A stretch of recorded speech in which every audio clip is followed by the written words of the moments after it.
I spent 48 hours in a casino in one sitting. So I took my seatbelt off on the M1 in my BMW 3 Series grey, put my foot down, closed my eyes, let go of the wheel, and bang.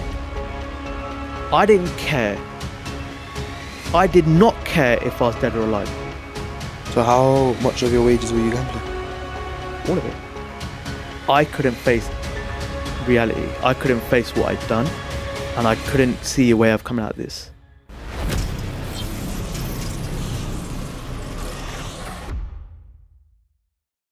Okay, I'm here with another episode on Hype Talks with Hazzy, and today I'm with the man with the beautiful peach bug, as you know, Harj Gahley. So I'm gonna let him do the introduction himself, bro. Go on.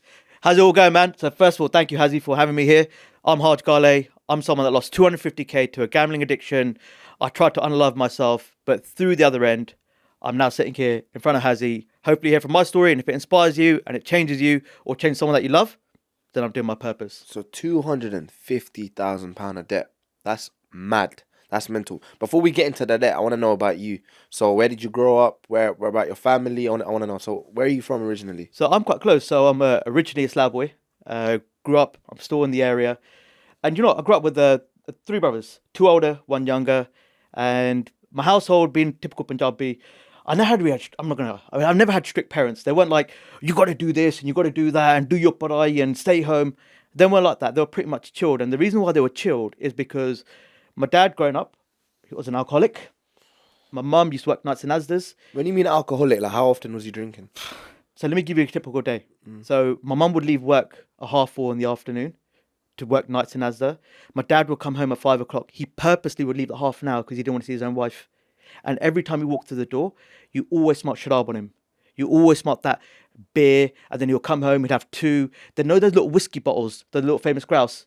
So back in the days, it'd be Holston pills, and then you'll find the little like famous grouse bottles hidden behind the cabinets, at the top of the cabinets, hidden behind the sofas. Oh, it was that bad. It was that bad, bro. It was all the time. I remember, bro. There was times where I'd go on family functions, weddings back in the days, bro. Weddings back in the day. Why did you think he drank so much? Do you know what? I think that generation had a lot of shit. Remember, they came into this country. They had to deal with a lot of shit growing up in the 70s and 80s. There was a lot of violence. There's a lot of racism. But I don't think that's what my dad drank for. Why do you think your dad drank for?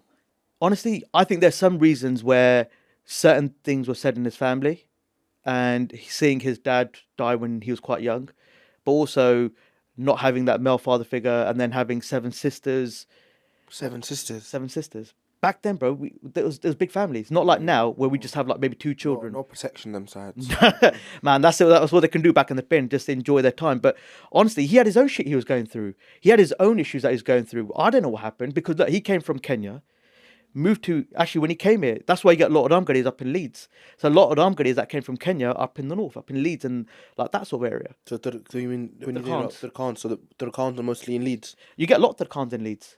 Oh, is that? And check this out. I don't really tell this, but my dad, when he did his O-levels back then, we had to call it GCSEs. Yeah.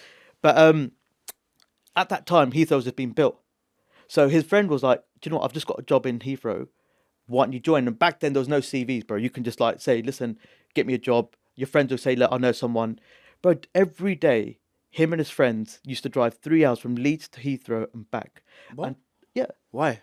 Because that's how they could get there. He had no money. So he had to drive every day from Leeds to Heathrow Airport with a group of friends in a car, there and back, until he saved enough money to go and buy a house. Your dad grew up in Leeds? He grew up in Leeds. Wow. From Kenya, born. To Leeds. To then to Slough, Chalvey. Wow. So every day from Leeds to Heathrow. To work. But not just him, his mates as well. That's 3.5 hours, bro. There and back. That's 6 hours a day. Just to make ends meet. So he saved enough money to then buy a house in Chalvey. Oof. So when we talk about why I've gone through certain things. Was he drinking at that time though? From what I heard, no. I didn't. So when I heard, think that's what it was then. He just made it, innit, in a way. He was like, all right, I did what I needed to do now. I don't think he did, bro. I think he came over here. Then he had 7 sisters, because he's earlier. And remember, his dad passed away as well, right? 7 sisters. Wow. And now he's got to provide for the family. Oh wow. Then he got married. Literally, as soon as he got a house down here, he got married. And then now he's got to look after 7 sisters. He's got a wife. His wife's pregnant, and they're all living under one house in Chalvey. Then he had to go and buy another house. There's a lot of juggling up between my mum, the sisters, my dad, and now he's the only boy. So what's your earliest memory of your dad? What's your early let me Good or rephrase- bad? What's your earliest bad and good memory of your dad? Let's start off with bad. I was 8, 9 years old, and I remember I told you about my mum working at Asda's. One day my dad was he was just drunk, and then I remember we're playing outside, and we heard this thud, and then we heard almost like a scream type thing. Me and my oldest brother, his name is Chaz, we ran back into the house, ran upstairs, and he's literally fallen off the bed, and there was literally vomit everywhere. Vomit, I mean, on the bed, on himself, on the side of the floor. I'm thinking, what is going on here? But do you know what we had to do? We had to get him undressed, put him in the shower, clean him, take the bister off, take the rajai off, change the sheets. And this is meant to be your dad. At 8, 9 years old. I'm now having to almost parent him. I'm thinking in my head, how the fuck are you my dad? You were meant to be looking after us, not the other way around. Do you remember it? I remember it clearly. When you were 8, 9 years old? I can even remember the smell. We had brown carpets. My mum had like pink wallpaper with white at the top, magnolia typical, with board around it. And we had those old school phones. Oh, man. I can remember that smell, but more importantly, I can remember this thing between me and my brother where he was like, we almost looked at each other and said, what the fuck is going on here? Like, what were you even doing? And part of that reason is why me and my brothers had lots of fights growing up as well, because personally, I think he had to take the fatherly role, which is, I'm your older brother, listen to me. What's the age difference? So my mum had 4 boys in 5 years. Wow. So you talk about not doing anything. Gahley, he's active. Listen, pop one out straight on the bed. So you're the... So I'm the third. Okay, and there's I'm one two younger older. than you. There's one younger than you. Yeah. And how old is the oldest one, age difference? So I'm 85. He is 82. So 3 years. Born in 85, by the way. not- Yeah. Born in 85. So 82, so 3 years. Okay. 3 years. So now I was going to actually tap into that now. We were talking earlier on as well, and I want to ask, you said your brothers. Yeah. So there's 4 of you Yeah. in total. So growing up, a lot of boys, normally when you associate young brothers growing up together, they've got a very strong relationship, very strong. We weren't like the Tate brothers. You weren't. Nah. Please tell me, why would you think that was? Why do you think you weren't as strong as normal? A part of that, I think, really was, do you know what? Knowing that we were all going for our own shit, we didn't have to communicate. Because my mum, check this out. So my mum worked nights and Asda's. She'd come home, get us ready for school, drop us to school, have a nap, pick us up from school, feed us, and then fuck off to work. And then what's my dad doing? Drunk again. So you got. What did your dad do? What was he doing? He worked in the airport. Okay. So my mum worked nights and Asda's. But the thing here, right, is you've got 4 boys fighting for the mother's love. What's she doing? She's in survival mode. She's making sure that the bills are being paid, that the house is looked after, the kids are looked after, that she's trying to give some sort of love. And the truth was here, bro, is that because my dad didn't show us how to open up, my mum didn't even show us how to talk, because we pretty much were left to navigate life ourselves. We didn't even know how to even talk to each other. We were like mates growing up. Not like you've got mates that you can go and jump on the bike, play football with, play cricket with, have a mate's laugh with. But whenever shit hit the fan and was like, do you know what? I've got this problem. Help me through it. Wouldn't. No, because we didn't have to talk about our problems. Is there a certain incident you remember when you were growing up that you wanted to talk to your brothers about, but you were like, nah, I can't talk about it? I think there's been loads, man, if I'm honest with you.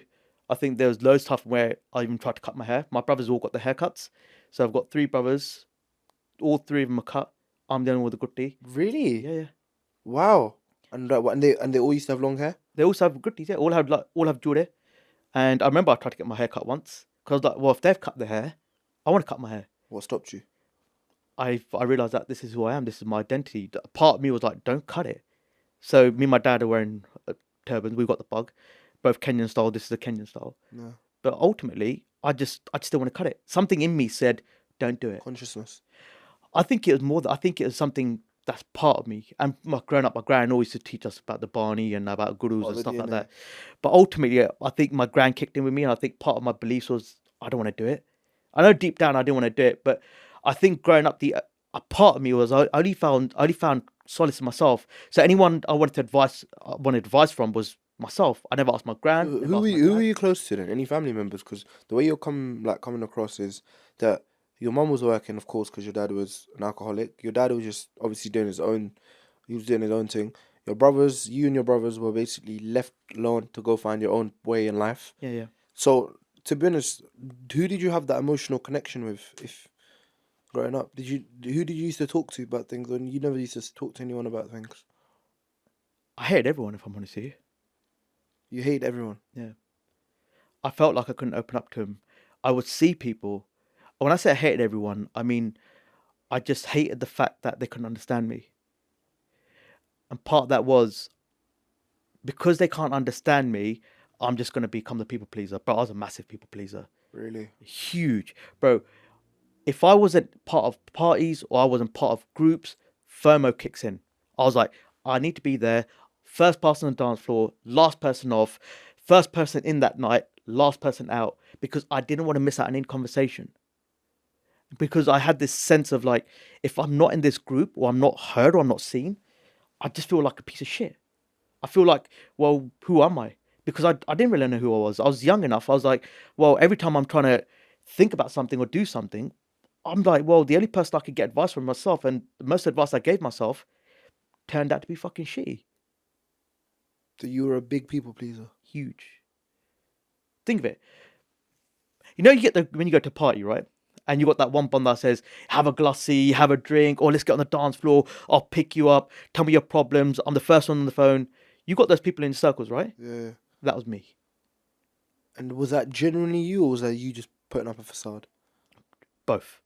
That was genuinely me because I actually Cared. I really do care. Do really care about You people. come across quite empathetic, yeah. I think I really felt when people used to open up to me, and when they still open up to me, I feel really nice. I feel great about myself, and I feel great about them opening up and having some level of trust in me.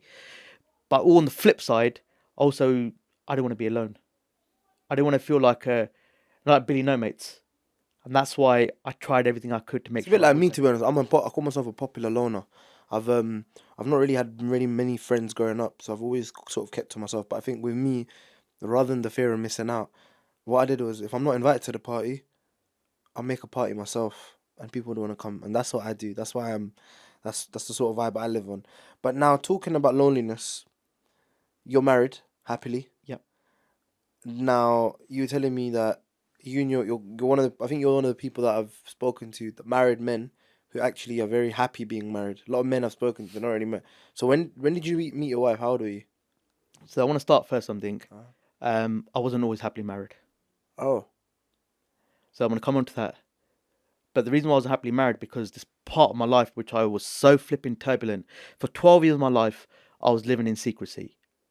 Secrecy, lies, deceit, you name it, that lie, I've said it. And that's because I hid so much from the world, and I hid my darkest, deepest secrets. And the thing with this secret was, unlike drugs or alcohol, you can see when someone's pissed or on drugs. This one you couldn't see. For 12 years of my life, from 2009 up until 2020, I hid gambling. Gambling. So we're actually gonna get into gambling. So when did you get married? What year did you get married? 2014. You got married in 2014. Yeah, I met my wife on a flight back from New York in 2012. Oh wow! So you were actually, your wife. It's not one of them ones where she knew before the gambling. She met you whilst you were in that phase. Yeah. Funny enough, in 2012, I had a stopover flight in New York, and I was in Vegas for my mate's stag do. Okay. So I was gambling in Vegas, had a layover flight in New York, and on the way back, I met my wife. They said love is in the air, literally. So you met her on the flight? Literally on the flight. Can you tell me, like, how does that even work? That's like a man. Bollywood movie, man. I remember this. So we got to New York Airport, JFK, and I was with my two cousins, and I was like, listen, bro, I'm fucking hungry. I'm starving. I'm hungover. I want to go get a burger and chips. And as I'm walking through a duty free, I remember seeing this. It was her and her sister. I didn't realize who at the time. So you don't know this lady at all, randomly? Okay. Random. I remember I was like, Sony lagdi hai, but then she doesn't look Sikh. You see my wife, she's very fair. She looks quite Arabi, you know? Thinking, but her sister looked proper desi. Sorry, Nav. But I remember sitting there and I was like, I couldn't be bothered. I was like, listen, I'm hungry. I was like, nice goodie, Sony. I said, I'm gonna get my food. Got my food, and I remember, like, I didn't even see her check-in or like anything like that at all. And I remember getting on the flight, I'm with my two cousins. And I'm walking on the flight. And as I'm walking, I caught the corner of my eye. I was like, that's that same goodie. And I remember getting closer. And I turned around to my cousins. I went, Bagsy, I'm sitting next to her. So I didn't realise, but I think I was row sat 26 and they're sat row 27. So now in the plane that you got the middle aisles. Yeah. So me and my cousin sitting there, and on the side you've got 2 seats. So she's literally sat behind us, 2 seats. And I remember, because I had braids just like you, bro, and I looked like, I remember her sister said to me, she goes to me, oh, are you Jack's Climax? and that's basically where it started, bro. And then pretty much on the way home, we got talking. I live in How did you approach her? What did you say to her? Oh, they approached me. What? Oh, I mean, there's other way around, bro. yeah. Sizzling Senga, bro. Like, yeah. It's the cornrows, bro, man. Yeah, Jack's Climax, look. So this, Shout out to Jack's Climax. So is that what they said to you? Jack's Climax? So her sister, Nav, said to me, are you Jack's Climax? I turn around and go, you know for a while, not Jack's Climax. I'm Harj. And then we started talking. Yeah. And that's it. And I'm Harj, your future brother-in-law. Yeah, okay. And that's it. Then I was like, oh, what are you here for? She goes, we came here for my 30th birthday and this and that. She was her with her sister. Then you went from there. And then we're just chatting and we realised that she's from Hayes, I'm from Slough, but she went to uni in Hertfordshire. And we had mutual friends that we never knew of. So my wife is 3 years younger than me. Okay. And then I remember we got into Heathrow. I guess who's the first person I see at baggage? Who? Her dad. Her dad worked in baggage. So literally around the turnstile, her dad comes up, she goes, oh, look, we met these things on the flight. His name is Harj. And I remember dad looking at me going, get your bag, let's go.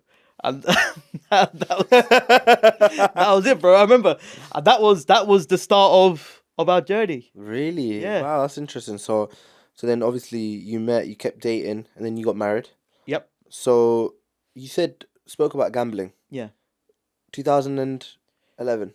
2009 is when it started. 2009. Yeah. So 2009. Yeah. It started. Let's talk about that. Yeah. So previously, before 2009, you weren't gambling. No. Okay. Let's talk about that first initiating step that got you into the world of gambling. Tell me that first time you ever gambled. So I was in Birmingham, Broad Street. I went to university up in the Midlands. And then I just stayed out there because I studied law, because I'm bloody Indian. And then I remember being in Birmingham at the time, just with a couple of friends. And you know what we do? You know, when we're like out with our friends, you know, we've had a few Glacier, we've done a bottle of Bacardi, we're having a night out at Rococo on Broad Street. And my friend goes to me, goes, listen, let's carry on the party. I'm like, bro, where are we going to go? He goes, let's go to the casino. They give you free sharab, they give you free like sandwiches. We can carry on the party there. I was like, all right, safe, I don't mind. So there's a Grosvenor on Broad Street. I'm not sure if it's still there. And I remember have you been to a casino before? So when you go into casino, there's like you got the front bit where you have to show your ID, but you can never see in. There's always like a double door or there's like steps that go down. And I remember when I walked in, bro, it's just a different feeling. Almost like, you know, like watching James Bond films. Yeah. It's that feeling that I got. I was like, wow, man, I'm in a whole different world. Because this is atmosphere. It doesn't... Actually, I went to the casino one time, the Hippodrome in Leicester. Yeah, Leicester Square. To go to the toilet. Yeah. Or just go to... But okay. When you walked in there... It's a lot. It's very intense. It's very intense, but what was the atmosphere like? It's like, when I went inside the casino, I was like, I don't know how to explain. It's weird. I don't like it. It felt people weren't actually there. They were somewhere else. But okay. I felt it just felt like everything's guarded. Like everyone's got eyes on everybody. Like it's just... Really? I don't like me. I felt uneasy. I don't like. Okay, for me, it's the opposite round. I was like, "Shit, man, this is brilliant." There's people laughing, people joking. Yeah. I could hear like the slot machines. It's like vibrancy of lights. Even though it's dark, you get those colours of the lights of the slot machines, the roulette table. I can hear the spinning. Even right now, I can hear it. And I remember my friends. They went to the blackjack table. And they're playing. They're handing over these like their notes, and they're getting like these little chips. So I'm just having a good time, with my friend, having a beer, having some sandwiches, which we got for free, by the way. And then my friend goes to me, Harj, why don't you sit down and play with us? I'm like, listen, I've never played. He goes, don't worry, man, I will teach you. So I was like, Jaltiki, I took 20 quid out, gave the croupier 10, 20 quid. They gave me some chips. And the next thing you know, they're teaching me, right, this is soft 17, this is a blackjack, stickhead, you take a card. Bro, within like 30, 40 minutes, I turned 20 quid into 60 quid. Wow. Well, in my head, I'm thinking, yo, man, this is easy, quick money. Times 3, yeah. But I'm Indian as well. So part of me was like, so not only have I basically had free food, had free drink, I made a bit of change out of it. Not a bad night. And then that was the start of it, really. I didn't realize what was going to happen and where that spiral would take me to. But what happened is we'd go every other night.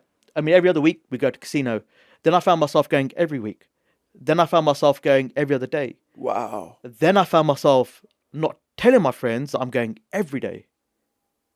I remember, bro, there was one particular time where I went into the casino and I walked out 2 days later. Wait, what? I spent 48 hours in a casino in one sitting. What do you mean 48 hours in one? So I went in Yeah. and I was betting. So I wasn't betting the whole way through, because what happens is when you start going down this route, you start having like these little you have these little moments where you start going, right, I'm on my lucky streak, I'm gonna stop, I'm gonna take a break. I've got my lucky streak. You have this, you almost like trick yourself or fool yourself into sort of like these little habits you create for yourself. So I remember I was up and down the whole night. And then So you're telling me for 48 hours straight you haven't slept? no, because when you're in there, you don't know anything different because there's no outdoor lights. Pretty much, even though you're tired, you don't actually feel tired because you have like your adrenaline bursts. So there might be time like, shit, now's my time. I'm gonna go in, place a couple of blackjacks. I'm up, I'm down, or I need to chase this. So now what happens is, bro, you're up, you're on this roller coaster, and you're loving it, you're hating it, you're loving it, you're hating it. And the reason why I had to leave is after that 40 hours, I remember that time I was like up like 5-6 grand. Then I was like getting close to down. Then I go back up to like 3 grand, go back down. Then I went up to like 7 grand, went back down to a point where I'm just now taking money out my bank account to put more money in. And I'm just sitting there watching people. Even though I've got my money away, I just sat there for another couple of hours. And it must have been about 5 o'clock in the morning. I went back to my apartment. I'm just sitting there going, "You're a fucking loser, man. Like, what have you done? Like, you're sitting here in a flat. I can't pay my rent. I can't pay my phone bill. I've got literally maxed out credit cards, maxed out my overdraft. Literally, I mean zero. I've got nothing in my account. How am I going to pay for my food? How am I going to pay for anything?" So do you know what I did? Were you married at this time? No. This was 2000. I would say 2010. How much? So from the first time you ever went to now getting to the stage of going every day, maxing out, how long did that take? What you mean? How much did I lose in that time? No, how long did it take for you to become it from a one-time habit to now it becoming an addiction? Do you know what? If I'm honest with you, it happened very early on. I mean, it happened within first month or so, my first couple of months. You got addicted in the first month? Yeah, easily. Because have you got an addictive personality? Yeah, 100%. I was a big drinker before. I was a people pleaser. I've always been addicted to something. And whilst I told myself to lie, even though I'm on this side of it now, but I knew I was addicted. But when you're in denial. Yeah, in 100%, you're in denial. When you know something is quite close to you, you just choose not to believe what that truth is. And what were you doing at this time for your regular life? Because you said you had money in your bank and stuff. Were you still working? So at that time, one thing people don't know about me is I started up a little business which I sold for a little bit of change. But that's where I lost all my money. All that money I made from that sale of the company, I gambled all the way within a year. But what happened was, I knew I was good in my own ability, so I went back home, went back to Slough from Birmingham. I told my parents that I fucked up. I didn't tell them what I did. I've just said I made a few bad investments. And then I went back into getting a corporate job. You know, I've always been really good. I've worked for the royal family. I've worked in the private jet industry. I've always been good. I've always made good, decent money. Even though I'm making like 100k a year at one point, bro, it still wasn't enough. Because every time I would get a paycheck, that was my sign to go and gamble with my money again. So how much of your wages were you gambling? All of it. There's one particular time, bro. I mean, not just one particular time. Happened more than once. Okay. Okay, what time do you wake up in the morning? Actually, let's say not you now, but 9-10 o'clock. 9-10 o'clock. Yeah. When think about an average person, or just a normal person, what time do you think they wake up to go for work? 6-7 o'clock. 6-7 o'clock. Yeah. I would say reasonable. That's one time they wake up. Yeah. But I wake up at 4 o'clock in the morning when I knew payday was, because I knew money would hit my account. Before someone's even woken up, I would have gambled a month's worth of wages before someone's woken up. This is like 3.5-4 grand, boom, like that, gone. But I'd always keep about £100-200 in my account because I needed that for petrol and for just to keep me alive money. But how were you surviving though? Like everything. I wasn't. So were you living with your parents at this time? At the time I was, yeah. So fortunately, yeah, I didn't have to pay my mortgage, my bills. But I think for me, I was just chasing that. I was chasing that money. You were ready to live on £100-200 a month. Then Wow. So you're telling me the money was that basically in a way you needed that fuel. You just had to keep going, keep going, keep going. Yeah. So now talking about this, you said you used to stay there for 48 hours. How much do you think you've lost in one sitting? I can tell you a story where I know exactly how much I lost in one particular time. Go on. I was at work and so just to give you some context, now it's changed, but back then, if you had money in your account, you have to when you withdraw, you have the option to reverse it before midnight. And what happened, I was gambling that night, so I missed the withdrawal reversal. I must have made about 9 grand. I had 9 grand sitting in my account. It must have been about half one before I switched off. I went to work that day, and I'm sitting there going, I turned X amount into 9 grand. What if I did X amount? Maybe I can do another 9 grand. Okay, cool. I went into the toilet, bro. Within 20 minutes, I gambled away 9 grand. Literally the most expensive shit I've ever taken in my life. Right, and the worst part was the things I said to myself, the way I talked to myself, the names I would say to myself. I remember I was vexed, angry, annoyed. But the problem is, I had to switch myself on. We talk about wearing masks. I had to go back into my corporate world like everything was okay again. Even though you know you're bloody broke. Bro, I'm broke. I've just lost 9 grand sitting on the fucking toilet, and I wouldn't even taken a shit. I was just sat there, just gambling away on the toilet. And now I've got to go back into the workplace with my colleagues and act like nothing's happened. So then what about when people would ask you, hey, let's go out here or let's go out here, and then you would have no money? How would you cover that up? When I was winning, I'd be the biggest man in that room, buying you drinks, taking you out, buying you food, acting like a fucking baller. But when I'm losing, nah, mate, I've got to stay behind. I've got work thingy. Or even when my wife, like, you said we're gonna go meet these lot. Oh, there's this and there's that. You keep canceling this. Oh, I've got this. When I was losing, I'd always make up an excuse. But when I was winning, mate, I'll be your best friend.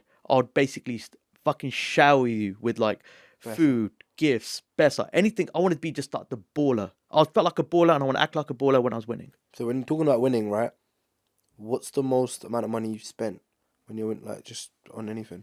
So I remember my biggest win was I put 2 grand down on the nose of a horse and that came in. I won 10 grand back. Whoo, 5x, 5x it, bro. 10 grand. You won that. 10 grand. And what's the first thing you did with that 10 grand? Gambled it away. Really? Yeah. I laugh about it now, bro, but because remember, when you won 2 grand, you're going, shit, man, my streak's in. So, because then there's these moments where you go, right, my luck's in now. Luck has changed. And I think this is what most people with addictions have, especially gambling. We live on the life of luck, meaning when we have our shitty runs, this lucky moment means that it's going to pay out. So what happened was that 10 grand that I won pretty much got gambled within a day. Whereas you could have saved that 10 grand if you wanted to. Bro, imagine what you could do with 10 grand. You can buy yourself this, you can treat yourself to this, you can go on this type of holiday. Bro, man, like you can do so much with 10 grand. But for me, it was enough. I needed 100 grand. The truth is, bro, is that I think part of me was gambling for 2 reasons. I'd fucked up so much that I either wanted to place that bet where it won the jackpot and I could pay everyone back, I could basically restart my life and make everything okay again. Or I could win enough of the money to recoup as much as my losses back. And I think that's what I was hoping for, man. Just those 2 wins. And it never came. So now talking about losses. So you said you got married in 2012, Yeah, 2014. 2014. You got married in 2014. Yeah. And you were still going through your addiction Yeah. at the time.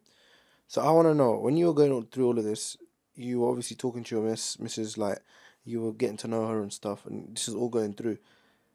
So once you were dating, did this come about into your personal life? Did it start affecting your personal life? When did the mask slowly start getting it on like a lot into the corporate life? Did it ever interrupt your normal life or no?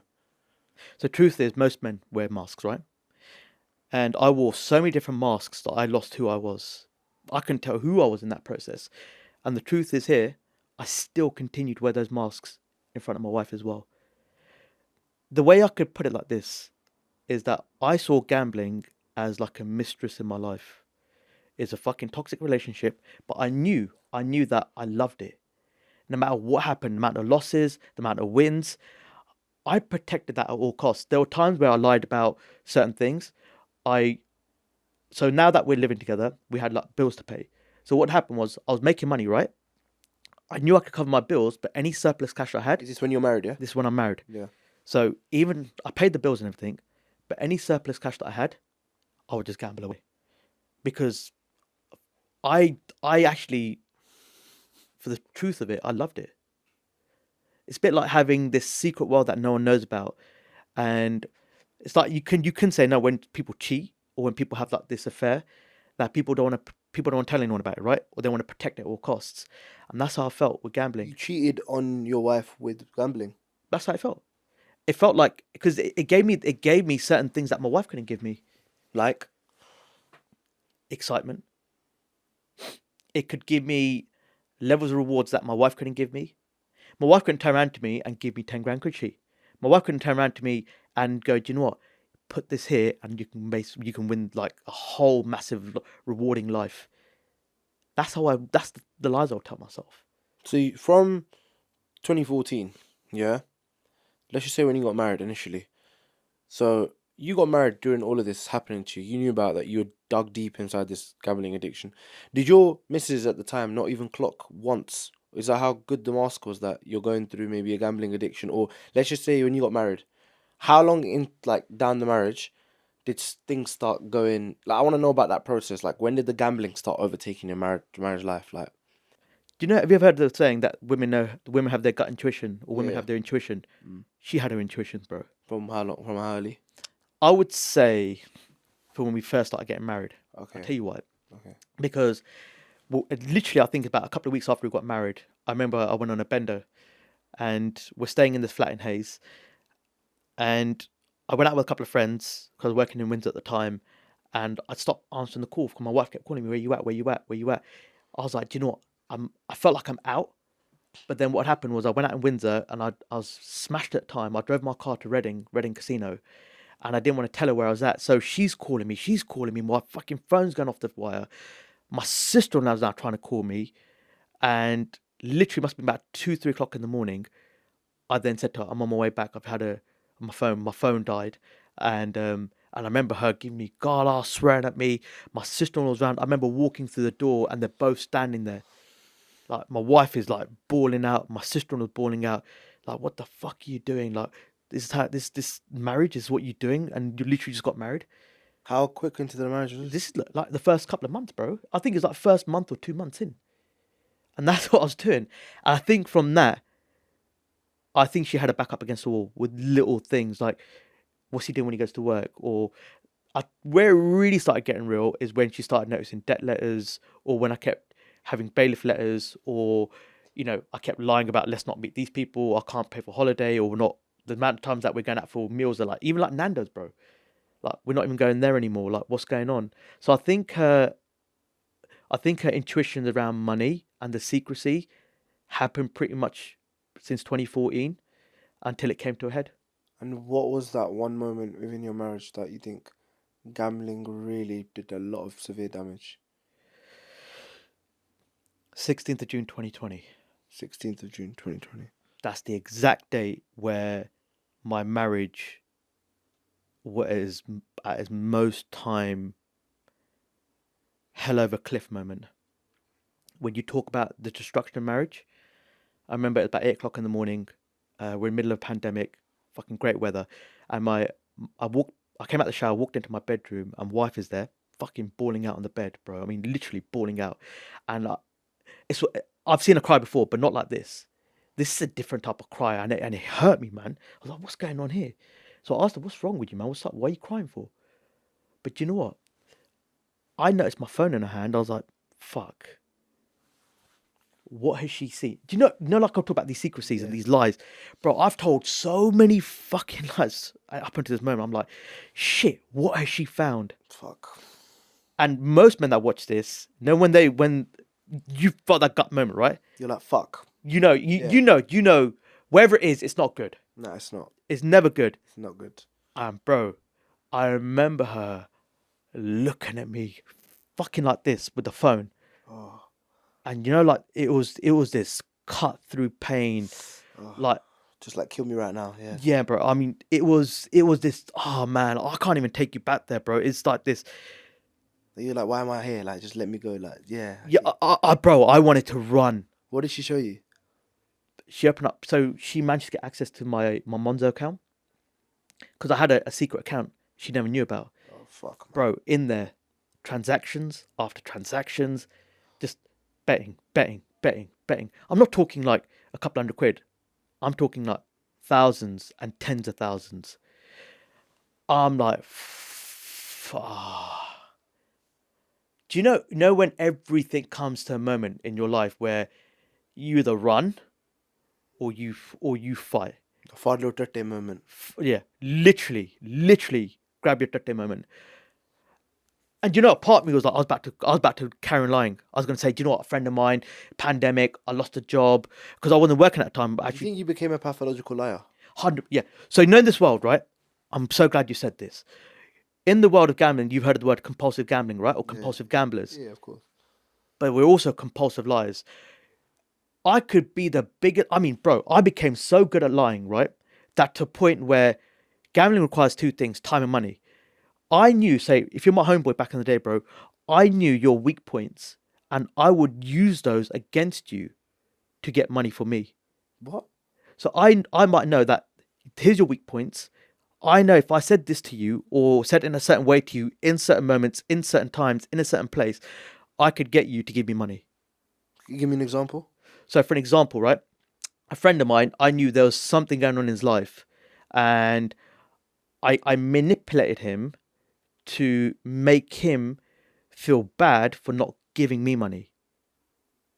So I'll make other people feel shitty that if they didn't give me money, they'll feel bad about themselves. But full well knowing that I knew I couldn't have the means to pay them back. So when we talk about compulsive lies, it becomes more than compulsive lies. It's almost like this, almost like the devil takes over you, bro. Did you do that? Did you do that with your own family members? I'm not happy. I'm not glad I'm saying this. But yes, I begged, I borrowed, I stole and defrauded my own mum, my own dad, my own brothers, own family members, because gambling had a grip on me, and any way that I could get money by any means, I didn't care. If it meant destroying lives, if it meant destroying families, if it meant destroying like even my own wife at that time, didn't care. Really? I was so tunnel visioned into getting money into gambling. The only way I can explain it is like this. Imagine someone ripping hold of your brain, right? Opening up your scalp, grabbing your brain and holding it to ransom and saying, if you don't do this, I'm going to kill you. That's how it felt. So when you mean by you robbed or you took money from your own mum, what do you mean? I'm going to share something that I don't think I've shared ever before. Go on. When we got married in 2014, up until the marriage, right, my mum and dad went to India for wedding shopping. Yeah. It's typical, right? Yeah. And I knew how to get access to my dad's bank account. So what I did is I contacted Lloyd's Bank at the time, acted as if it was my dad, Oh. got to replace the debit card and the PIN. That came in within a week because I knew they were away for a couple of weeks. Oh no. When I got access to his money, bro, I just wiped it out. 2.5, 3 grand. No. That's my own dad. And I remember coming back. My parents came back from India, and I asked them. I said, I need a bit of money from you. Oh. Whew. And After you did that. after I did that, and I remember my mum. Oh, bro, I remember my mum came running in. You fucking what? You want money from me? This. I swear to God, bro. I'm not gonna tell you what she had in hand, but it was sharp. And she was coming at me. Did they clock that you took the money? 100%, bro. How could you not? She got access to my dad's bank. It's my mum and dad, bro. And when I mean I took money from them, I didn't just take money, I stole money from them. And you might be watching this going, what a piece of shit. What type of person could do that to their own parents? Why? And I'm going to be honest with you, bro. I said that to myself. How could they even do that to their own family, own blood? But before you judge, if you've not walked that shoe or you've not been in that position. No, 100%. You're right. But one thing I'm going to say, obviously it sounds mad to say this, but this is the power of addiction. addiction kind of takes you from rational to irrational. You don't see the line is diminished, isn't it? You don't get to see. So would it be fair to say that I would want to call this the devil's work, gambling in a way? Would you say that in some sort of way you kind of lost your own mind? You kind of lost it. Do you know when they say the devil taps you on your shoulder? Yeah. That's how it felt like. There are parts of my life, bro. I would go to sleep and I'd wake up with black shadows around me. And bro, I'd be screaming in my sleep, and my wife would wake me up. What the fuck are you doing? Why are you screaming again? Why are you screaming? Bro, we had to do bath and everything in the house, not once, more than once occasion. So when they say devil taps on your shoulder, the devil taps you on your shoulder, bro. This is how I feel when I went inside a casino. I genuinely feel that there's some, and this might be just me just over exaggerating, but when I go inside the casino, I felt like there's some supernatural, weird sort of vibe there that I like. It's just like, like you just feel tired, and it's like, like everyone's laughing from the top, but everybody inside are just dead people, rich people, and that's how I felt. That's why I don't really like the casino, because it's too much for me. Like, I was there and I was like, whoa. And then when you're saying about the money taking over, the fact that your wife's still here at this time, did she find out that you did this to your parents? Yeah. And what was her reaction? Bro, I think, well, I know, because she's heard it all now, right? From how I defrauded banks, how I basically defrauded companies, how I begged, bro, stole. I think she's heard everything now, bro. And whilst it was hard to begin with, I'm surprised that she's still with me. I'm surprised, personally. 100%. I'm surprised too. I want to know. Like, I salute the woman, because not a lot of women would do that. They would stick around. So no, okay. So in the South Asian culture, right, there's a massive level of abuse, isn't there? Yeah. I've never been physically abusive to my wife, but I think I've done something much worse than that. Oh. Emotional abuse and financial abuse. Because I'm not saying it's right, but if you are domestically abusive to your missus, that pain, that whatever happened, that subsides. But emotional pain, financial pain, I think that's much worse, bro. What do you mean by emotional pain? What do you mean? The secrecies, the lies, the diminishing, the way I talked to her, the way I talked down to her when I was in that addictive state. This is stuff I don't talk about, bro. But when I was there, bro, I mean, the stuff that I would do, the way I would act around her, the way I'd make her feel, I'm not proud of myself for doing that. But I'm being honest. This is how I was. No, 100%. I respect. The thing is, it takes a big man to come forward and say, but so you were just chatting to her like shit, basically. So Yeah. Like, I mean, swearing.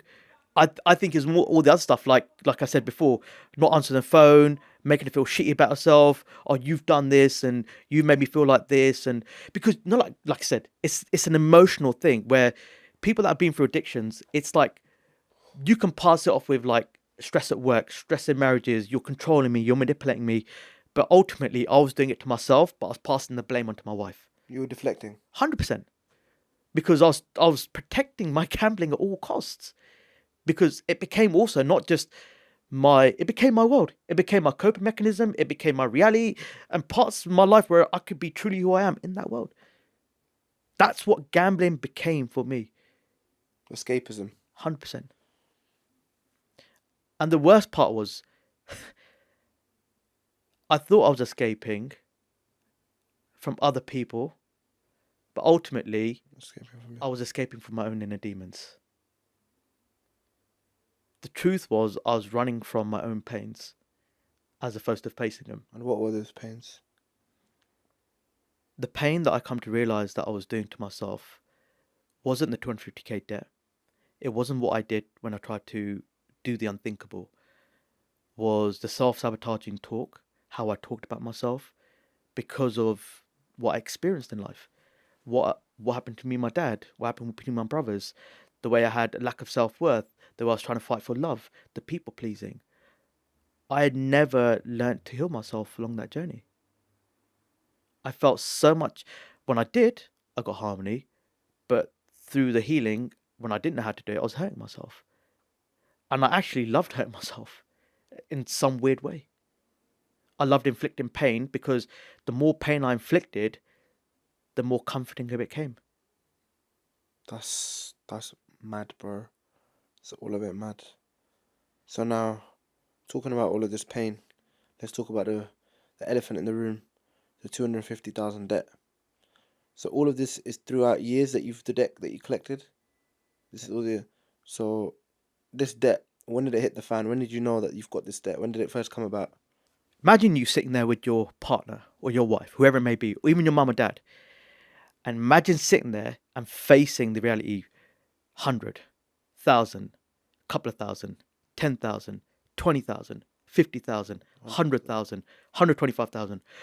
I'm going through my debts. I'm going through my overdrafts. I'm going through my credit cards, my payday loans, the amount of money owed. I'm doing this with my wife. And imagine the feeling that you're going through, going, when is this flipping going to stop? When is this number going to stop? I'm 150,000 and it's going. Your wife at this point, you had all of it out. She knew everything. Yeah, so this is, we spoke about it. Now, one thing I didn't say to you before was my wife said to me that if we're going to work on our marriage, one, you're going to have to get professional help, but two, you're going to have to be honest about everything. And it was actually not even her, because she wanted to walk away from the marriage. We're done. Like, get your bags, pack your shit and go. I remember that day. I remember her throwing the bag. I remember me packing it. I remember thinking to myself, shit, my 2-year-old son, Jeevan. And I want you to remember that name, Jeevan. Jeevan, yeah, means life. Which, like, in our language, right? I'm thinking to myself, fucking hell, man, you're an idiot, Harj. You've been chasing this jackpot. The jackpot sitting in front of you. This is your kid. This is your wife. Everything that you needed was in front of you, but you've been so fucking stupid in your own lies, in your own bullshit, in your own head that you've been telling yourself because you had so much ego, you had so much bravado that you wanted to just hide from everyone. And funny enough, my father-in-law, who's very religious, he's the one that said to my wife, he needs help. So let's help him. I didn't know that until my wife told me about a year or two after my recovery journey. But honestly, man, like, imagine now, not only am I going through the like I said, sitting with my wife, going through all the finances. And then at the end of it, I'm sitting there going, I have put us in 250k debt. That's a lot of debt, man. It's a lot of debt. And the hardest thing was I made a promise to my wife, I want to make everything okay again. Now, as a man, I've been given an opportunity. I've been given a chance to make everything okay. You tell me how to make everything okay with 250k debt. Yeah. It's hard. Fucking hard. So what do you do? What's the next step? So I remember I had to go and get professional help, first and foremost from marriage. So I started doing NHS CBT. I thought I was getting better, but the problem with the NHS is that they were treating the problem without understanding the person. Because we're from a different culture. We're not white, unfortunately. We have different societal, we have different cultures. We're from Sikhi. We have different values, we have different beliefs, we have different faith. And if you don't understand that, you're never going to understand a person. So whilst I thought I was getting better, I was actually getting worse. But you know what the worst part was? Was the internal dialogue. Have you ever had those moments in your life where you start going, what am I even flipping doing, man? You're a piece of shit. 100%. Like, you're a piece of shit. 100%. Like, you destroyed your marriage. Why did your like? I've also found out that we're my wife's pregnant with our second child, so she's pregnant. I've got my 2-year-old son. I'm meant to be a father to these lot. What if they ever found out what I did? One day I'm gonna have to tell them what I did. What are they gonna think? And this kept going in my head. You're a fucking failure. You're a piece of shit. You don't deserve them. You don't deserve them. You don't deserve them. Why do they want to listen to you? You're a waste. You're as a man, you've done nothing in this life. Instead, you put your family through so much shit and turmoil. And I remember I was in my car, coming back from Nottingham from a friend's house, and the self-sabotaging dialogue kept happening. And it must have been about 11:30 at night. I'm driving on the M1. I'm near Leicester Services. And bro, I'm going to be honest with you. I knew that for me to come out this 250k debt, to rebuild the trust of my wife, for me to try and become the man that I am, for me to even try and face the reality, because remember, people don't even know what's happening yet, because I haven't even opened up to everyone, that what's going to happen when people hear about my story, what my own community going to say, what my family going to say, what people from the Sikhi community going to say. Up our community is mad. Yeah. But I saw it, and I was like, I would rather call it quits than to look at what it's going to take to climb out that hole and how hard it's going to climb out the hole. Because for me, I thought the easiest way to do it was call it a night. Just end. Kill yourself. So I took my seatbelt off on the M1 in my BMW 3 Series grey, put my foot down, closed my eyes, let go of the wheel, and bang. What do you mean bang? I put my car into a central reserve. I didn't care. I did not care if I was dead or alive. In fact, I remember this distinct moment of like, hey, am I awake? Am I dead? If I'm dead, fucking thank God. Why were you trying to kill yourself? What was the actual reason? I couldn't face reality. I couldn't face what I'd done, and I couldn't see a way of coming out of this. Like I said to you before, the ladders that I would have to take to climb out of that pain and out of that pit, I saw the work it was going to take to do that, and I didn't want to do it, man. I thought I was too tired, I was too knackered, I was drained out, I had nothing in the tank, and okay, I'm gonna be honest with you, it was premeditated, because when I bought a house in 2017, we had life insurance, and I knew if I tried to unalive myself and make it look unaliving, that the insurance company wouldn't pay out. Do you know that's mad? You Yeah. thought that you dying is gonna be good because then at least your debt will get repaid. Well, yeah. Mad. And I had to make it look like an accident, because if I make it look like an accident, guess what? It looks like an accident. So who's going to pay out? The insurance companies. At least I've got my wife sorted. I've got my kids sorted. They've got some money, right? The house is paid off because I'm not here. They've got financial security, which That's mad. That's so crazy to hear because it's like you're basically sacrificing yourself. You're basically putting money or a cost or a prize to your life. The mental state of how low you must have felt. I can't even comprehend.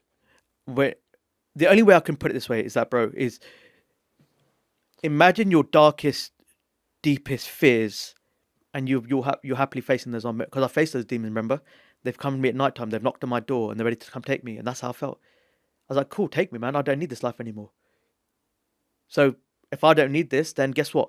At least I can leave this part with the devil taking me, as opposed to giving that devil to my children and my wife. And that's the reality of it. But life had different opportunities for me. So I still saw a picture of you in hospital, in the hospital bed. So after the crash, what happened? Do you know how I walked out of that without any broken bones? You walked out of that. I walked out of that. I remember the distinct sound when, as soon as like I came to my consciousness, I panicked. I remember trying to start the car. It's like, fucking, I need to get out of it. I need to get out of it.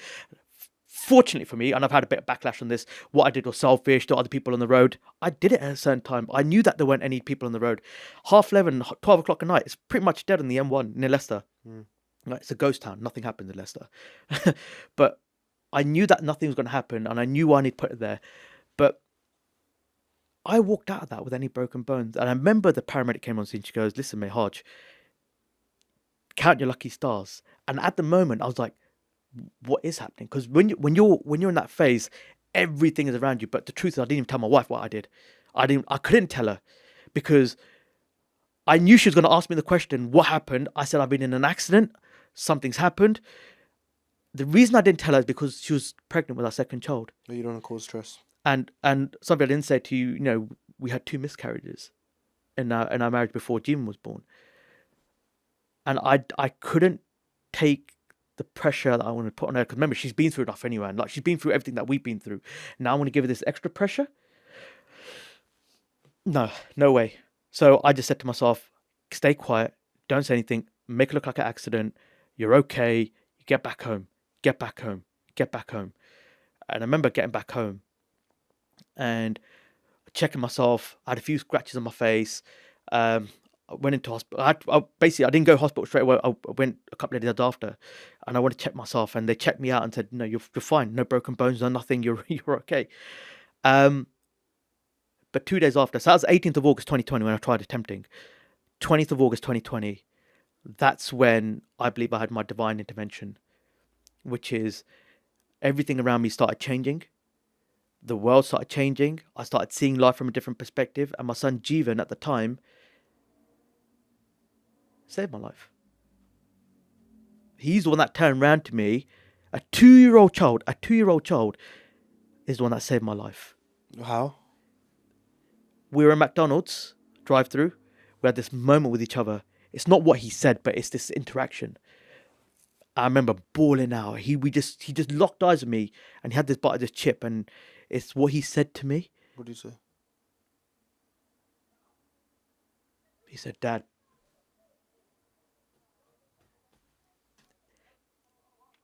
He said, "Dad, I'm so lucky." The reason I get upset and the reason why I get so emotional when I say that is because I'd been so selfish for so long, right? That I've got a 2-year-old son. I've got a wife that stuck by me. I've got my family, my in-laws, not my own family, my in-laws that are stuck by me. And I'm willing to throw it all away. For what? I've got children on the way. They've got a dad that's here. I'm going to leave this part, and what are they going to think? I can't even give them the tools to navigate this thing called life. And what's more important was I didn't care that I wanted to give them a property or a car or all this material shit. I wanted to give them life lessons that we as generational people, Sikhi Al Qawm has taught us from such a young age.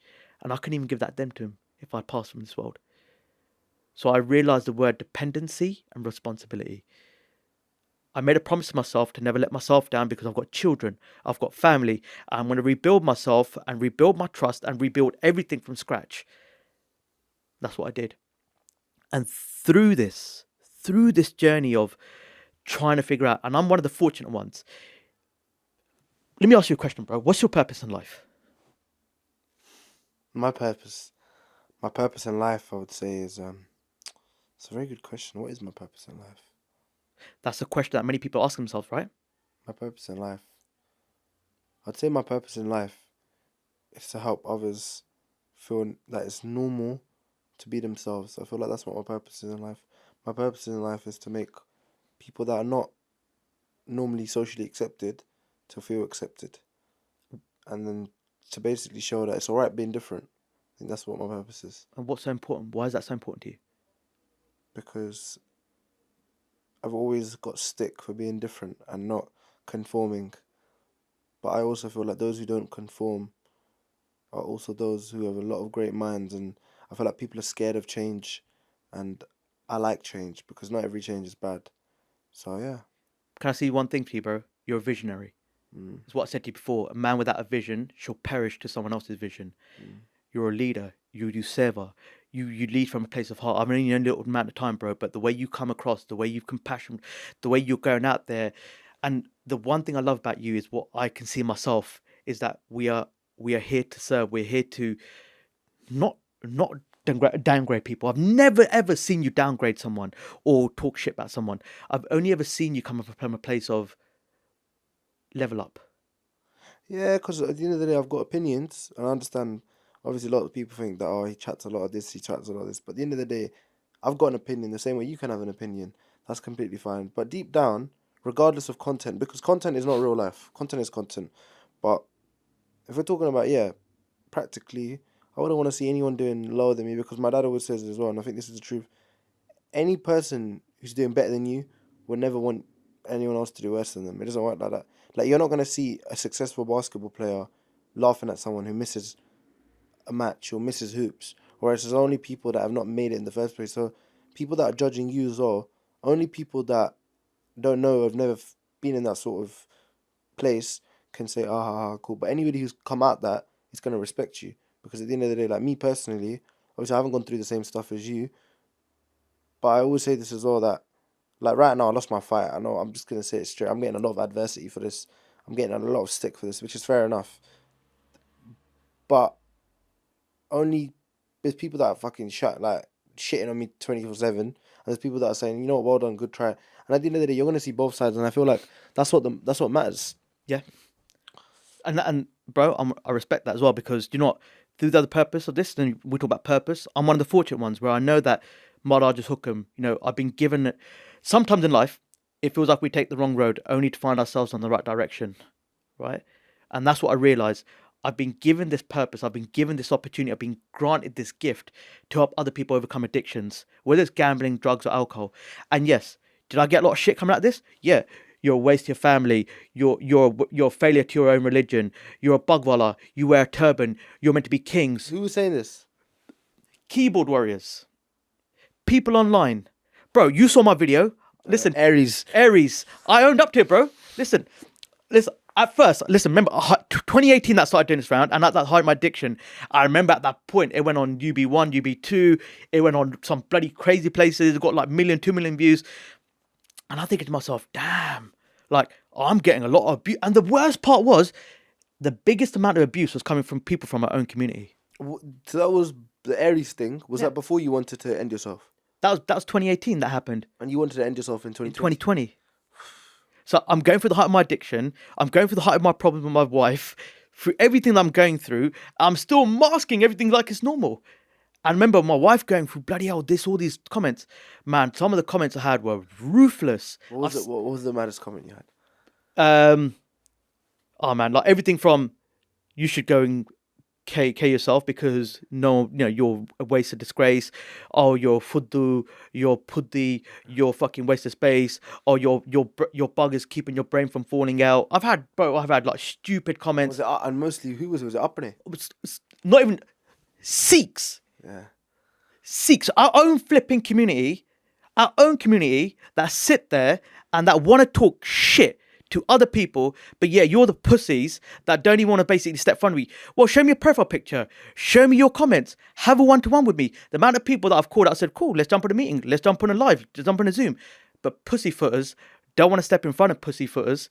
But when you are a true leader and you step from a place of heart and you know your true worth, they're not going to test you with that. There's a lot of our people, that's true. Even my house, even me.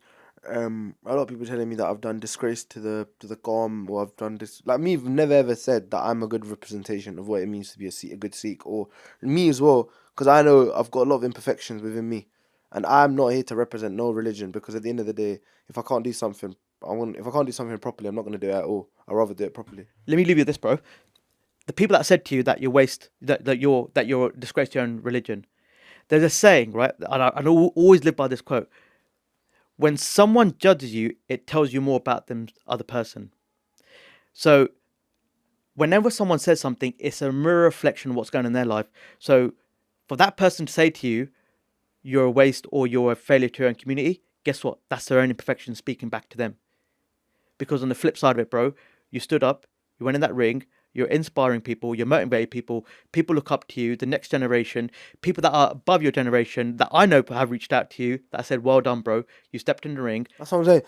There's like I said, in our community, there's a lot of bad straws, but I feel like there's also nice, good people as well. Yeah. I feel like there's always good and bad in everyone. Of course it is. So now I want to know this. 250k. How did you get out of it? I'm debt free now, bro. How? The simple way I got out of this is that my therapist said something to me which changed my whole perspective. She said, squash the addiction, but keep the habits. I go, what the hell do you mean? She goes, people with addictive behaviors become super resourceful. She said, if I said to you now, you're on 250k debt, go and get $1,000 to gamble, can you do it? I said, 100%. She goes, well, use that for your outcome. So right now, I'm still addicted. I say I'm going to be a fully addict person. I'm going to be an addicted person my whole life, but I'm just choosing what my addiction is now. So what I meant by that was I used that addiction for business. I helped a friend who had a security guarding company. I helped that turn from, I think it was like minus 30 in the hole in the pandemic, now generating 1.25 million. I think that company now is doing about 7, 8, 9 million a year. And is that, you got investments in that? No. So that was my friend's company. And that just helped me through my addiction and helped me squash my debts. I also started my whole health and safety business in that process as well. And then I realized that whilst... sorry to interrupt you. Yeah. I've got a question. So when you're in 250k debt, so the first day, how do you wake out of bed and think, bro, what do I like? How do you still have the ability to still think of how to make money? Would you say you're naturally quite business minded? I'd say I'm a hustler. I think I've always been. I know I've always been a hustler in terms of when I get something in my head, I'll do everything in my power to try and go for it. 'Cause remember, I made a promise to my wife. So if money's one part of it, I need to fix it. But the great thing here is I've now got her in my corner. I've got someone in my corner fighting with me. So if I'm feeling shit or I need something, she also helps me as well, right? So she's like, Karen, do this. I'll give you space to do this. So at least now I can be open. Were you also working at the time? No, because I'm in the pandemic. I've got no job. You're redundant. So that's why I had to go to my friend. I knew he had a security guarding company. I said, let me help you drive more sales. I don't want to get paid anything. I'll get on the commission. Bro, I started smashing in commission after commission after commission after commission. Well, how did you do that? What would you do? So I knew that if I tried to win new clients or new contracts, it's never going to happen. So what I did is I would go to, say, Securitas or Dufresne or one of the big boys and say, right, we're sitting on security guards. Do you need any? Because a lot of that time, what happened? The need for security guards shifted, didn't it? So I would say, look, we've got security guards sitting here. Do you need any? And I remember reaching out to one and they said, yeah, we need 2 people in Grimsby. I was like, okay, fuck, how am I going to get them? Literally went to a Facebook group. I saw SI license badges. I'm looking for 2 people in Grimsby or around the area. I've got a job for you tomorrow, fully paid. 4 people reached out. I went back to the client. I've got 4 people. Okay, we need 2 in Grimsby, 2 in Scunthorpe. Can you do that? Went back. Within an hour, I got them 2 people, 4 people. So that's what I did. And I kept doing it. And then before I knew it, I was generating, 100K, 200K months. Before I knew it, 2 years down the line, I've now squashed my 250K debt. Dude, just doing that. Just doing that. So you helped your friend, and was he also paying you as well? Of course he did. Because think about it, I'm paying commission, but then he's also going, bloody hell, because part of it as well is that when you do certain things, you have to do tenders, you have to do bids. So I just said to him, right, cool, put me in a salary now because I'm now paying my way forward. So I'm not only getting myself a salary, but I'm also paying myself a commission. So when you're basically getting 100 grand contracts in and you're basically on 20% commission, doesn't take rocket science to realize that actually, if I do enough of those and more of those, that I can squash my. So you were getting commission and you're getting wages now. Yeah. So you basically hustled your way to pay your 250K debt free. Squash the addiction, keep the habits. Remember, like my therapist said, when you've got the habits, you just utilize it for something that's going to give you the outcome that you're deserving. Because I did it for gambling, I just transferred that to wages or debt. I'm now transferring that from not money anymore to helping people with the charity. So you're not really so now so now what do you do? So my biggest thing now is I share my story. I post it on social because I know that gambling, drugs, and alcohol still highly stigmatized. A lot of stigmas around it. Whether you're Sikh, Muslim, Hindu, Arabic, Gujarati, Tamil, wherever you are, our societal culture is telling us to stay in a place of suffering and silence. So most of the people that reach out now that are asking for help are from these communities. So my thing is now I provide free support and therapy for anyone that needs help with that, whether it's a person going through it or the family. Or I do a lot of education workshops around the country because I realize that if I can be a voice, if I can try and transform families, I say my motto is breaking stigmas, rebuilding families. That's what I live my life by. And I do that through tackling the big 3 addictions. What do you think is the biggest stigma in the South Asian brown community? The biggest stigma, what holds them back? Ego. Explain. So most people are fueled, men and women, are fueled by fear of ego. What I mean is, what my society think of me? If I've got a drinking problem, a drug problem, a pornography problem, a gambling problem, a shopping problem, most people from our communities fear what other people would say. So our ego says, carry on as is. Because we don't want our egos to be deflated. And if our ego gets deflated, we lose our sense of self-worth. And that's when we lose, if we tell them what's actually going on, we can lose people that we love, we can lose our community members, and people start talking shit in our community. And we've both experienced that, right? And it happens. But those are the people that are chatting shit then when you're on your lows. Those aren't your people, are they? 100%. And those are the people that need the biggest therapy because that tells you a lot about themselves, right? That they've got their own hidden secrets, their own inner demons that they need tackling. I think there's a very good quote. I can't, Lao Zen or something. It was, if you care about other people's opinions, you'll always be a prisoner of their mind or something. Oh, yeah. Great one. You'll be a prisoner of their mind. And I think that really hit me because when I'm 80 or when you're 80, at the end of the day, you don't want to live life with regrets. And I've got another question to ask you now is, in the Punjabi community, especially, I'm not going to talk about the South Asian community because go for it. I'm going to talk about Punjabi community specifically because you're Punjabi and so am I. Would you say the Punjabi community is very toxic as it is, or do you think it's scared? Because I feel like as Punjabis, if you see something that's different, you automatically think it's wrong. Mm. And if you see something's wrong, you're like, okay, let's stop it quickly. And change is always bad. For example, they're very rigid in their own ways. What do you think it is about the Punjabi community in general that makes it so toxic? Let's call it the Punjabi matrix. Yeah. Most people are conformed by generational beliefs and adopted values. So what I mean by that is most people mirror their parents.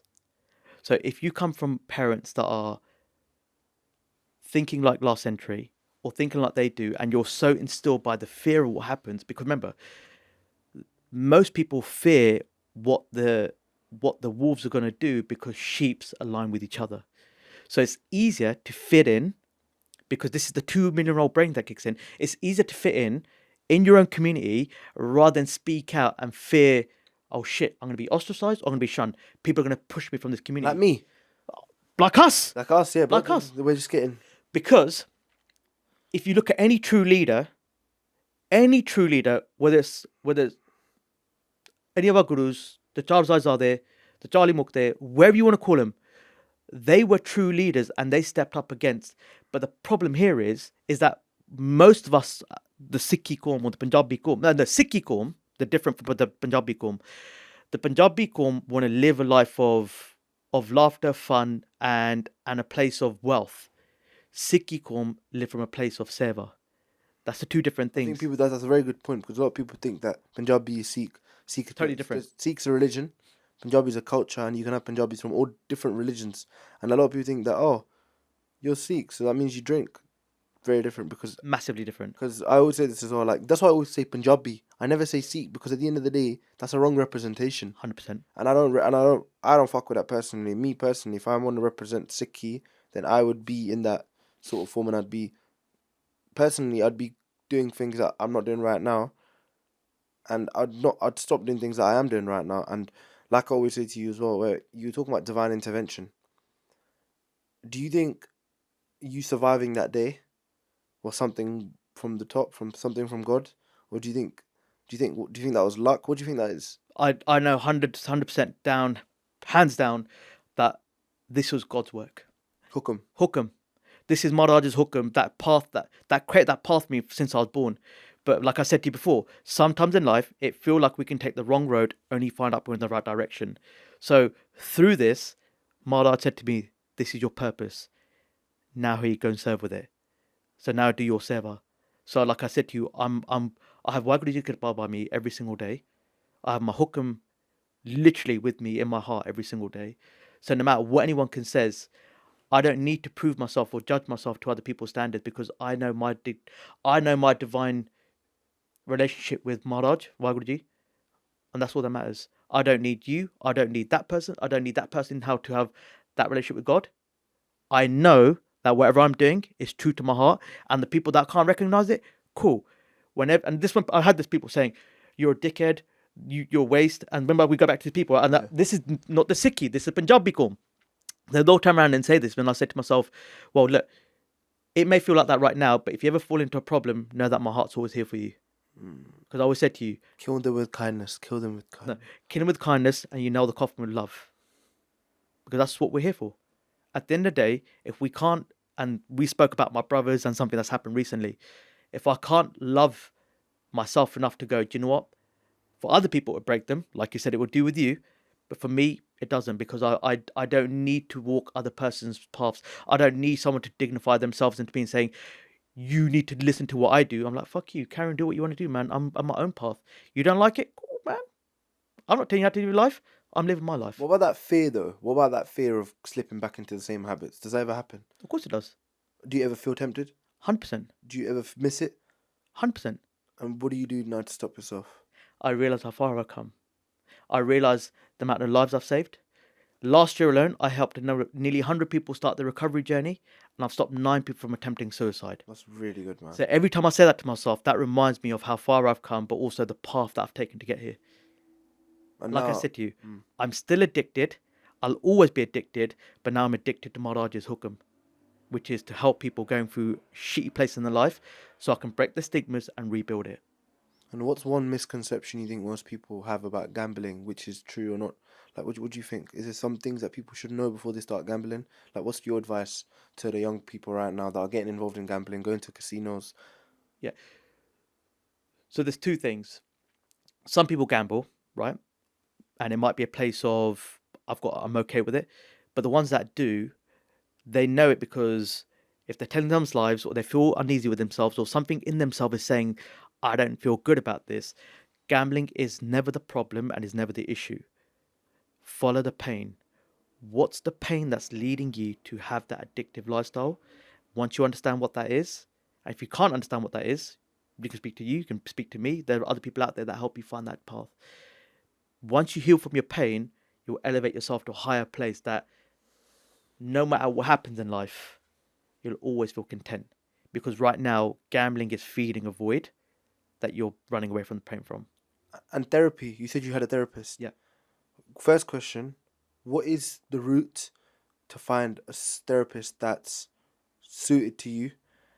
And other thing I want to ask is, do you think therapy really works? And if so, why do you think it works? And yeah, I want to know. First, I want to know how people in general can find the right therapist, because a lot of people think talking to somebody. Why do I need to talk to somebody? They don't know me. They don't know my life. Yeah. I want to know your approach on how you realize that. Okay, cool. That therapist is your therapist. Do you still go through therapy? I want to know the recoveries of how you overcome an addiction. How does it work? Okay, so the first one, remember I said to you, I went to NHS. Now, recovery journey is a bit like a relationship. Okay. Your first girlfriend doesn't mean they're always going to be your wife. Okay. Right? So it might take a few ugly frogs for a prince to come or a princess to come. So what I mean by that is I went with the NHS and it didn't work. But I remember what I'm here for. And then it was when I went to GamCare. What's that, sorry? GamCare is a charity that specifically helps people through gambling. Okay. There's the GamCare, there's Gordon Moody, there's Break Even, there's loads, right? And there are other fantastic ones, like it doesn't have to be gambling, it could be alcohol, wherever it may be, right? Alcohol Free Seek Recovery Network, IMO, there's so many out there. When you start speaking to people, you've got to look at it from the place of, do I like, but more importantly, do I feel comfortable with this person? And sometimes when I went through this person, and I remember when I spoke to this therapist, I said, I've done CBT and I feel like I've been taught it and I don't think I've been through it. She went a couple of sessions and she said, you know what, Harj, I want to try something different with you. And she did something called inner child work. Okay. Bro, that took one session and that unlocked everything. So right now, I realized that I got so addictive. I was like, how did it take one session for you to unlock pains that happened in my past from that 8-9-year-old child with my dad and the gambling addiction and the drinking addiction? So now when people reach out to me, I try to do the same thing. I try to give them something that they can see themselves. Most of the time, I'm not even talking about the addiction or the problem. I'm talking about their pain. Because once they understand what that is, if you feel like your pain is healing and every time you come off that call, you feel a little bit lighter, or you feel a little bit more loved, or you feel a little bit more content in yourself, that means you're with a great therapist. But then do you not also feel like that can kind of be taken the wrong way, because you kind of get dependent on somebody though? But aren't we all dependent on someone? But then what about those people who think, yeah, but the whole point is you shouldn't be dependent on anybody, because you should, like for me personally, you should feel so content within yourself. But for example, let's just say you don't agree with something your therapist says. What do you do then? Just say I don't agree with it. But then it's up to that therapist then to find out why you don't agree with it. So there might be something that might unlock it. So this is what I mean, this is power therapy. The power therapy is that if you're not truthful to yourself, then you're only lying to yourself. But what I mean by this is that when you say that you should be content yourself, that comes later on down the line. But no matter what happens in life, you still need people around you, right? Could you go in this life alone by yourself? No, you need your parents or brothers or sisters or someone around you, right? This is why I say it takes... We're social creatures. Of course we are. That's what it says. It takes a village to raise a child. But sometimes the village is corrupted with piece of shits. But sometimes you can get... Later on in life, you get to pick the people in your village. I'm right now in a place where I've got people in my village that I can love, I can connect with. And no matter what happens, if I feel crap, I feel great, I feel uneasy, I can just be open enough to go, as a man, I don't feel great about this. That doesn't mean I'm a pussy. That doesn't mean I'm a bitch, that I'm talking about my emotion. It allows me to talk about emotion and then find a solution on how to overcome that emotion. And that's what it is. And it's mad that, and talking about coincidences, it's mad that after my fight, we're meeting. It's crazy because it's like, to be honest, even talking to you, it's quite soothing because it's nice to hear a whole different perspective. And just to finish this off, I want to ask, how can somebody always keep going and not look back? How can somebody keep being resilient like yourself? And what do you tell yourself on days where you're like, no, I just want to let go again and get onto it? Because the thing is, letting go of an addiction is not easy, is it? So how is it a lifetime's work, or is it something that you have to just, you can do once? How does it work? Addiction, how does that generally work? How do you get go of it? So in order to keep going in life, there's one thing that I always tell myself, and I remind myself every day, and I proved it to you earlier on, which is if your why doesn't make you cry, it's not your why. My why is my children, Jeevan. Jeevan. Jeevan. And every time I talk about it, I get emotional. It makes me cry. And I get, even now saying it, it makes me quiver. If it doesn't make you cry, it doesn't mean it's hitting an emotional connection with you. You've got to find your why, and your why's got to be so deeply ingrained that even you thinking about it pulls at your heartstrings. It makes you emotional because it means that it's tapping into higher power. So sometimes you've got to go in life and say, if it's not my why, it's not making me cry. And that's the only way I can say it, man. So does Harj now have any piece of advice to the younger Harj? If you had to give yourself one piece of advice to your younger self, what would it be? No matter what happens in life, you'll still always be okay. You'll always come out on top. That's it. That's as simple as it has to be. And do you have regrets? Yeah, we all have regrets. Do you wish you could change things from the past? Trying to wish to change something is living in a place of fantasy. Okay. What you can do is do the one thing that you wished, is change the thing.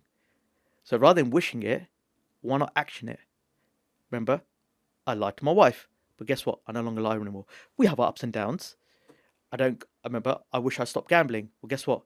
My actions have told me I've stopped gambling. So rather than being wishful thinkers, stop being action takers. And since you stopped, now you said you stopped drinking as well. Yeah. Why did you stop drinking? What was that about? So last year, I think part of it is that I saw what it was doing to myself, if I'm honest with you. And back end of last year, October, November, December, bro, I was on the road, I was speaking to people, I was literally, my life went, it just kept getting, most of that time people start quieting down, but I just kept going, going, going. I had a massive burnout. And I realized to myself, I was like, why did this happen? And people said, oh, you're working too much. I was like, no, no, no, no, no, no, no, no, no, no. My eating was shit. I was drinking. I wasn't looking after myself healthily. So what did I say to myself?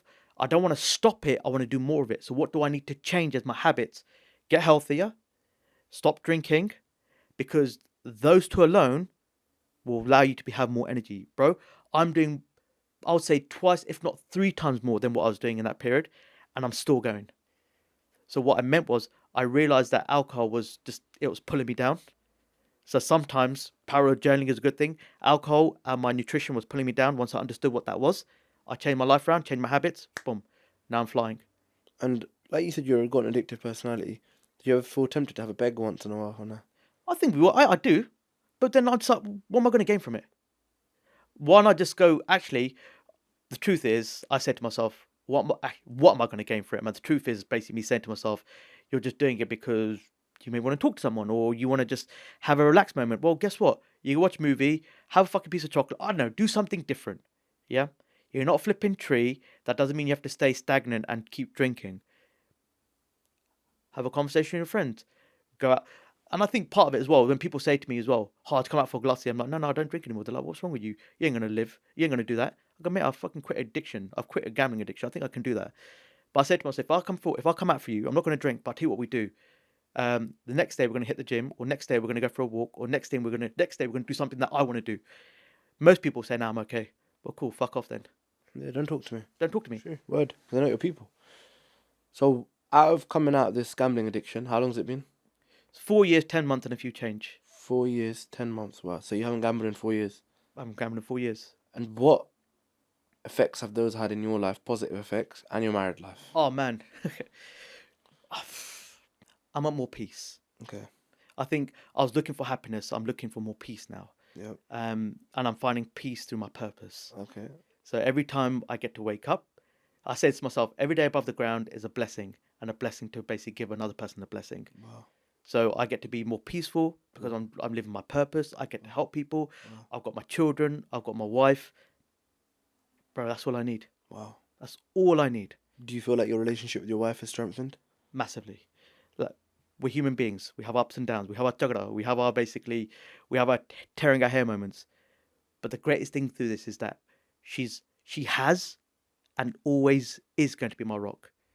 And I think what I've realized is that I was not being her rock. So what we are now is we're two people, because they say if you're not growing together, you're growing apart. And I'm one of the fortunate ones where open communication, open trust through finances, and learning how to people call it emotional intelligence, but it's actually how to just understand yourself. That I've been able to rekindle myself, my wife, rekindle myself, and actually understand how to say what I think and think what I say. So would you say your wife is your soulmate? That's a great question. That's a flipping great question. I don't know if it's a soulmate, but I know that we're connected and we're meant to be together. 100%. That's all I know. Whether you call it a soulmate, a lifetime partner, I know that we were meant to be together because can I say this? Has someone ever fucked you over in the past? Yeah, friends. Okay, cool. And how did that make you feel? Shit, you feel pissed at them. So here's what I want you to do next time. If someone does that to you, I want you to tell yourself, which is perhaps I feel shitty is because I answered their prayers through God, through me helping them. And if that meant me sacrificing a part of me where I felt shitty, cool. At least I've served the other person. Is that what she told you? No. It's what I think I figured out myself in this journey. That when I realized that amount of people that I pissed on, or people are pissed on me, is that maybe God was answering my prayers because that's what I needed at the time. And perhaps I'm answering their prayers through God by giving something that's to me. That's mad. That's because I always say this as well. I say, something bad happening to you, something good happening for someone else. Yeah, 100%. It's crazy, isn't it? Yes, It's mad. and vice versa. Like, I might not have got the job, for example, but someone else who's been, I don't know, his dad's really, really ill and his mum can't afford it. Yeah. Got a job. Yeah. He's the first person in their family. So you might think life's shit for me, but you've kind of given someone else an opportunity and a chance to gain a better life, isn't it? 100%. And bro. did you ask your wife why she still stood by you when loads of women would leave by now? That's mad, you know. In this day and age, Yeah. for your wife to stick in that, Yeah. women get the... Did you see about Kaka? Yes. Kaka's wife left him because he was too nice. No addiction. He was rich, 6 foot plus tall. She left him because he was too nice. Have you seen that other TikTok recently with that girl, the Asian girl? She said, "Guys who don't speed give me the ick." Oh yes, yeah. But Bruv, she should have been in that. Not trying to make jokes on that, but see a woman like that, that's mad. That's mental, bro. yeah. But then what did that tell you? That speaks more about the individual than the other person, right? So what are they lacking that they need that level of uncertainty in their life? What's that need that they need that money or financial or material? What is it? Kaka, fucking multi-millionaire, footballer, got everything you could think of. But why is that person still looking for volatility in their life? She said that it wasn't spicy enough. She just didn't feel the buzz. She said it was too perfect. Too perfect. But then guess what? Who knows? She'll go into a different relationship and there could be emotional abuse, there could be financial abuse, there could be whatever abuse. And so you think someone like that, for example, Kaka's example, Yeah. you think that problem wasn't with Kaka, that problem was with that woman within herself? It could be both. It could be Kaka, not basically, because we don't know, right? It could be she was not happy because of certain reasons. And it could be that, I don't know. Maybe Kaka wasn't plowing it right, you know what I mean? Nah. Bro, he might not be given the life like that she wants, man. But exactly. they say, man, once you go black. But honestly, bro, everyone has their own reasons. And you go back to my wife. Let me ask my wife tonight and I'll come back to you. No, fair, it's fair. No, it's I think it's good. But yeah, man, it was lovely having you on the pod. Yeah. I think you've inspired a lot of people, and yeah, I think the way you are helping other people right now is quite inspiring. And yeah, just keep doing what you want to do. What is the future looking like for you though? What do you wanna keep doing? So for me right now, man, I've got a. I think we spoke about this before. So one, I'm creating the charity called Sorch Care. That's CARE. So in our language, Sorch Care means to think or be mindful, and that's really going to help people have culturally aligned stigma therapy, education. So if you're Bengali, Hindu, Sikh, Gujarati, Arabic, Muslim, understand that there's going to be a place out there where you can reach out to with non-judgmental, confidential support, where we understand your culture, we understand you, that you can start getting the healing that you deserve. Because by breaking stigmas, we're rebuilding lives. That's it, man. We got hard. That's it. Me, Hazzy the Hype Man. Hype Talks with Hazzy. Make sure you like, comment, subscribe. Come on, man. Do you get me? But yeah, man, guys, if you need any help, his contact's gonna be all there, social media. Give him a follow. He's inspiring. And yeah, man, you know it is that guy that won't be like Hazzy's Hype Talks. Another episode done. Make sure you like, comment, subscribe. Bow. Okay.